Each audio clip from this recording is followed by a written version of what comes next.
morning. I was knocked out. Sleeping mighty good. But I needed to wake up anyway. I'm glad I woke up because I have my contacts in still. Woke up because today, technically, well, it's almost 4 in the morning, so technically it's Saturday. But Friday, yesterday, I don't know what it was, but I just had like this really eerie, uncomfortable, like disposition. Already like discouraged. Like I was already thinking about like not doing YouTube anymore already, and I did not know why. Like I still do not know why. Literally only 2 videos. After 2 videos, I was just like, yeah, I don't think I'm gonna do YouTube anymore. Knowing this really was never my choice, my want in the first place. Like I'm literally just being obedient to the Lord and doing what He told me to do. He wanted me to do these videos because Lord knows I like to chill. And this is outside of my comfort zone for real. Friday morning, or like really just all of Friday and even some of Thursday, like I was just thinking like, okay, what am I supposed to do for my next video? And I was just like, how about I just take a week off and just not do anything, and then like just maybe come back like maybe a week or 2 later. I just started thinking of different things and different excuses as to why I should not proceed into doing YouTube videos. 2 videos, that's enough. Like I don't need to continue this, you know? The expected video drop date and time is always Wednesdays at 8 p.m. So I'm like, okay, that's like, you know, consistent. That's a thing to expect. That's the thing to look for. And I was like, but maybe I just won't do it this week. Maybe I'll just take a couple of weeks off. But then I wasn't okay with that. I thought that that's what I was wanting, but that still was not that still was not okay with me. Like saying like, I'm not gonna do it. Out of nowhere, it was just like an epiphany. Like, no, you're gonna continue to do this and you're gonna be consistent at it. You are going to continue to be consistent at everything that the Lord is telling you to do here in this year of 2020 in all aspects of life. So I'm here on this video. If it's something for me, I'm gonna share it to y'all. So here I am, popping my head up at 3 in the morning. The Lord was just like, consistency. Like, that is your word. That's what you're going for. I don't care what it looks like. I don't care how you feel. I don't care what it may seem like. You are going to continue to be consistent. I already prayed this to the Lord at the beginning of this year. And you got to watch what you say to Jesus, because He ain't going to forget.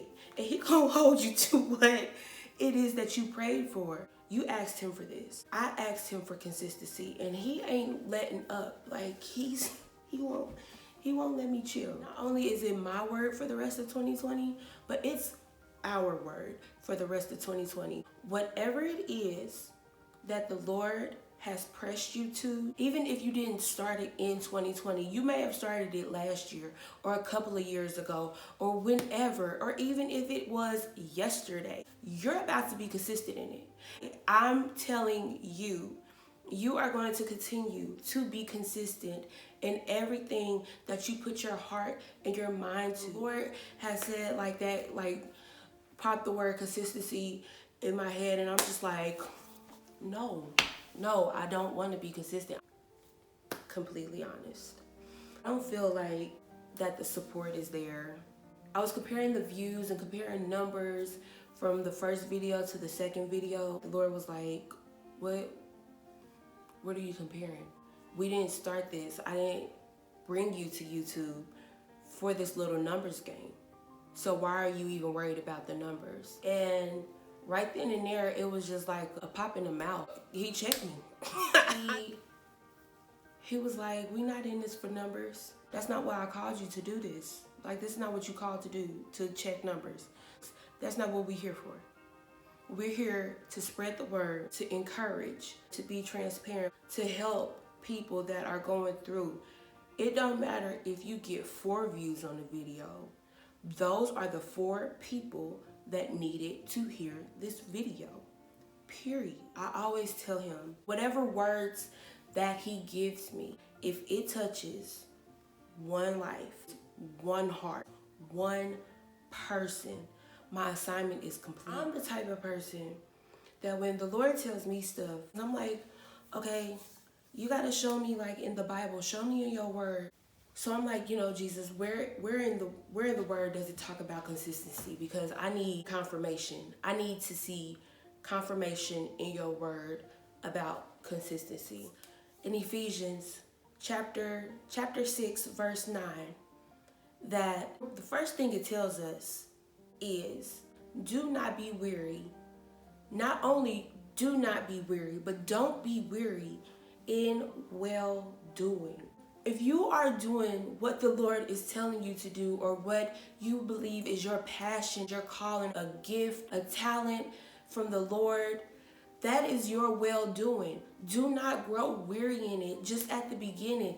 The Bible also says, despise not small beginnings. It may not look like nothing right now, but that does not mean to grow weary. You are doing exactly what it is that the Lord is needing you to do. You are doing exactly what it is that he is calling you to do. So it tells us to not be weary in well doing, for in due season we will reap. The only way that you will reap is if you do not faint. You do not give up. You have to be consistent. You are about to reap because of your well doing, because of what it is that he is calling you to do. You cannot give up. I am telling you, do not give up. And then another scripture came up. 1 Corinthians 15:58 tells us to be steadfast, unmovable, and always abounding in the works of the Lord, knowing.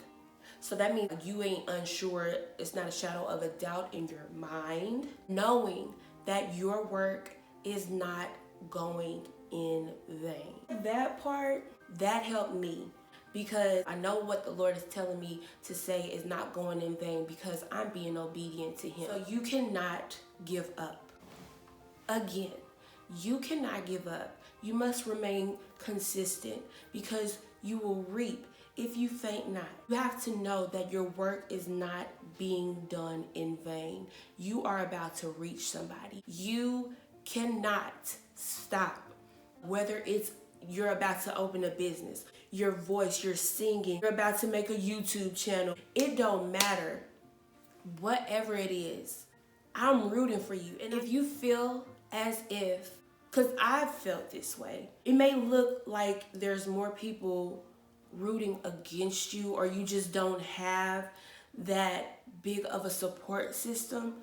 And I said this to Jesus as well. And he reminded me about the story of Elisha and his servant. They woke up one morning. It looked like they were surrounded and like they were about to be defeated. To the servant, it looked like there were more people against them. But then Elisha told God, he said, God, open the eyes of my servant. And he opened his eyes. And at that very second, the servant saw that the ones that were surrounding them were surrounded by even a greater multitude. And they were on their side. So do not get discouraged thinking that, okay, I'm starting this little thing right here and ain't nobody in my corner. I don't have nobody supporting me. Listen, if ain't nobody cheering for you, I am. If ain't nobody rooting for you, I am. I am dead serious. I wish I could show y'all the level of seriousness that I'm not playing on. Did that make sense? You know what I'm trying to say. Rooting for you, best friend. You might feel like people looking at you crazy because you decided to take the leap of faith that God has guided you to. And it might look crazy to some. Then there are some people that are looking at you in expectation. Some people that are looking at you in excitement. Some people that are staring at you. And you might think they're staring at you because you look crazy, but they're staring at you in awe. They're staring at you because you are doing it. They're happy for you. They're excited for you. They might be speechless because they cannot believe that you are about to change the world in whatever you're about to do. In whatever you are doing, you are changing a people. You are helping people. We need you. I need you. What's the word that we are living by for the rest of 2020 and forevermore? Consistency. We are not going to give up. We are going to be consistent no matter the numbers, no matter the cheers, no matter the claps, no matter the pats on the back, no matter the boos, no matter what. We're going to be consistent. And that's that. You don't know whose life you are about to change, whose life you are about to help. We are depending on your consistency. This is Daria Christine signing out. All love and peace.